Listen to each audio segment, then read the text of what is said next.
What is Linkin Park doing, and what does it have to do with Sum 41? Hey everyone, it's Michael, welcome back, and today we're going to talk about Linkin Park and that mysterious 100-hour countdown that is going to end this Wednesday. So this is a live look at Linkin Park's Twitter, obviously my time in the past when you're watching this, but long story short, they put on their Twitter a 100-hour countdown that is a live stream on YouTube. They put it up back on August 24th, and it ends Wednesday, and there is a lot of speculation about what Linkin Park is going to announce. But from everything that I found online, which I'll go through right here in a second, it doesn't seem like this is just a announcement for a greatest hits, maybe vinyl box set or something like that. This seems like we're getting some type of tour, maybe even a new song. Things are definitely heating up. This is not just a, hey, we're doing a greatest hits album, here's a new line of merch, something like that. Obviously, if we're talking about Linkin Park getting a new singer, I think it's going to be almost an impossible task to try to replicate anything that Chester did. So many people have so many, whether it's, you want to say it's nostalgia or all these memories associated with Linkin Park. I'm a little bit on the younger side, so it's not like I have any nostalgia for, sitting in my car and putting in a CD and listening to Hybrid Theory for the first time. I think I was first introduced in like the early 2010s, so when I would have been like in high school, when, a lot of people discover, or get into their music that they like for the first time. And really, at least for my generation, or at least the people that I went to high school with when we were getting into music, like Linkin Park, I was trying to think of a way to make it sound more intriguing, but Linkin Park was just cool. Like they were just a cool band from their, whether it was rap or whether it was rock, like everybody kind of, no matter what type of music genre that you were into, we all kind of just agreed that Linkin Park was cool. Now, when a big band has a big announcement like this, usually there's leaks all over the place. I mean, if you were on the internet at any point today, you probably already know where Oasis is touring in 2025, but I haven't seen any leaks about what this actual announcement is going to be. So obviously, everyone is speculating. I remember one of the biggest rumors for a long time was that Amy from Evanescence was going to fill in on some Linkin Park tour dates, and I really don't think there'd be any backlash to that. I mean, Evanescence is another great band.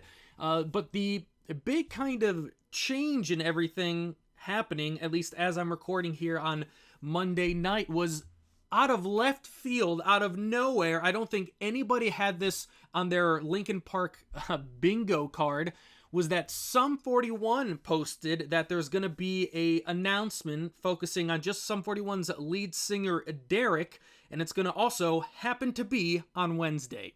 And this is not a joke, this isn't AI or something. I mean, this is the official Sum 41 Twitter page, and here's the announcement. And if you haven't been keeping up to date with what Sum 41 has been doing, Sum 41 announced that they were going to go on one last final tour and have one last album, Heaven and Hell. It was a double album. The Heaven side was more pop punk, and the Hell side was more of that dark, kind of more gritty, more metal side of Sum 41. As you can see here, Heaven and Hell came out March 28th, and that was pretty much it. I don't think anybody was expecting any new crazy Sum 41 news to come out. But in this interview, if you watch the entire thing, all the other members of Sum 41 are really down about breaking up. One of the members says, I think we're making the best Sum 41 music that we've ever made, and I think we're sounding the best that Sum 41 ever has. I don't know why we're breaking up. So if you connect the dots here, I know I've said it a lot on my channel, why would Sum 41 break up when nostalgia for their era of pop punk, the early 2000s, is as high as it's almost ever been? I mean, nostalgia for that era of music is almost at an all-time high right now. All you have to do is look at something like the When We Were Young Fest or Emo Nights. The nostalgia for the early 2000s era of pop punk, emo, and punk rock is sky high right now. So why would Sum 41 decide to break up now all of a sudden? It almost doesn't really make any sense when you think about it. And then this announcement, if we look at the tweet here, it's not a Sum 41 announcement. This is an announcement about Derek and something that he's doing and he's going to announce. So if you start to connect the dots, yes, I am saying that it's possible that Derek from Sum 41 might just be the new lead singer of Linkin Park. Now, I know that might sound crazy, that might be a little bit, it just doesn't feel right, and it didn't feel right to me when I started putting the dots together, but the more I connect the dots, the more it makes sense. It would make sense why Sum 41 would wind down, why the other band members wouldn't be totally excited about not being in one of the most popular pop punk bands while you're touring during another high point of, you know, pop punk and emo and punk rock, and why we're getting a solo Derek announcement. All of the stuff kind of aligns, in my opinion. Something that I haven't really seen covered by a lot of the big publications and the big music outlets. A lot of them have been saying Amy from Evanescence, or now that the Sum 41 tweet has been posted, a lot of people are connecting those dots, obviously. But something more that really isn't surprising for anybody that's, you know, following, you know, current emo and pop punk bands is a while back, it looks like 7 months ago when this video was posted, Linkin Park did a session, I guess they were called the Already Over sessions, where they had Bonnie from pop punk band Stand Atlantic fill in. I believe it was just on Bleed It Out. It could have been a few other songs, but I believe it was just Bleed It Out. And in my opinion, she killed it. I remember showing it to my friends who are more casual fans. They don't really know who Stand Atlantic is, and they all thought it was awesome. So right now, let's check out a little bit from that session. I might have to do some jarring cuts just to get around the copyright system with YouTube, so I apologize for that. But I'm going to have the link to the entire video in the comments or in the description somewhere.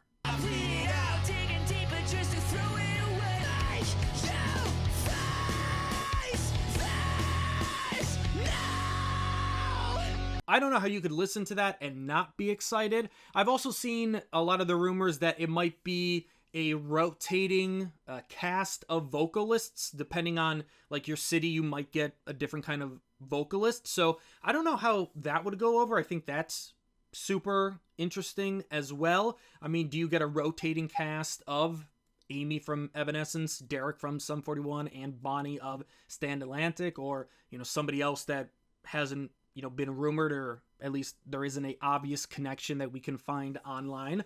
I think the rotating thing is interesting, and, you know, me, I've been listening, I'm a little bit biased because I've been listening to, you know, Stand Atlantic for years, right? So, you know, Bonnie's vocals are, you know, I like them. It's something that's already in my head, so I can see it. Like, I can see how it would fit in with Linkin Park as a whole. But that's all the information I have for you now, and who knows, maybe all of this does have something to do with Oasis. I guess we'll find out Wednesday. Please like the video, it really helps me out, really helps the channel out. Please subscribe if you haven't, and thanks for watching.